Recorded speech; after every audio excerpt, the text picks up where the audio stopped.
Hi guys, welcome to Richard Cabile YouTube channel, and to this video, I will teach you how to adjust color temperature on ViVO Y20i mobile phone. And okay guys, but before we start, kindly subscribe to my YouTube channel by pressing subscribe button and the bell to notify you if I have new videos. Okay guys, let's start. So okay guys, you'll have to do is go to setting in your ViVO Y20i mobile phone.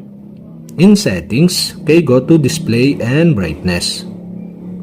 In display and brightness, okay, scroll down and go to color temperature adjustment. Okay, tap this. And okay guys, here in color temperature adjustment, okay, you can see the adjustment here, and you can adjust to the left to color the temperature, and you can adjust to the right to warmer the temperature.